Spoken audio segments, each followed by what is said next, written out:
क्या आपने कभी सुना है स्वयं भगवान श्री कृष्ण अपने भक्त के सामने हार गए? भगवान हार गए? ऐसा कौन सा प्रेम था? वह प्रेम था वृंदावन की गोपियों का, जिसका ऋण श्री कृष्ण स्वयं भी चुका न सके। एक बार द्वारका में भगवान श्री कृष्ण ने ज्वर लीला दिखाई। उन्होंने तेज बुखार होने की लीला की। नारद मुनि ने पूछा, भगवान आपके इस रोग का निवारण क्या है? तब भगवान श्री कृष्ण बोले, सिर्फ एक ही औषधि, मेरे भक्तों के चरणों की धूल। भक्तों के चरणों की धूल, वो भी भगवान के शरीर पर? हाँ। नारद मुनि द्वारका के रानियों के पास चले गए। सभी रानियों ने कहा, हमारे चरणों की धूल, हमें तो नरक में जाना पड़ेगा। फिर नारद जी वृंदावन के गोपियों के पास चले गए।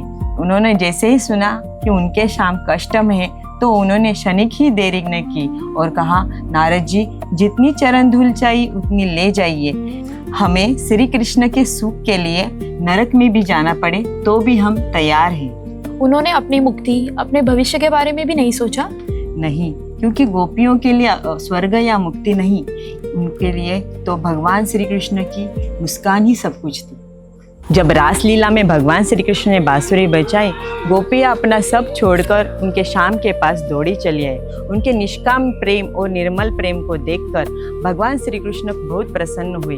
उन्होंने कहा कि ब्रह्मा जी के पूरे जीवन काल में भी निष्काम प्रेम का ऋण चुका नहीं सकता, क्योंकि आपने जो मेरे लिए जो त्याग किया है उसका त्याग करना अत्यंत कठिन है। जो सबको सब कुछ देते हैं, आज वही कृष्ण कह रहे हैं, मैं आपका ऋणी हूँ। यही वृंदावन का प्रेम है, जहाँ भक्त श्री कृष्ण को अपना सर्वस्व अर्पण कर देते हैं और भगवान श्री कृष्ण भी भक्त के हो जाते हैं। तो इस जन्माष्टमी केवल वृंदावन के दिव्यता को सुनिए मत, हमारे साथ गोवर्धन इको विलेज में आकर उसका अनुभव कीजिए। श्री कृष्ण की मधुर लीलाएं, हृदय को स्पर्श करने वाला कीर्तन, भव्य अभिषेक, स्वादिष्ट महाप्रसाद और साक्षात वृंदावन का दिव्य अनुभव, ये सब आपका इंतजार कर रहा है।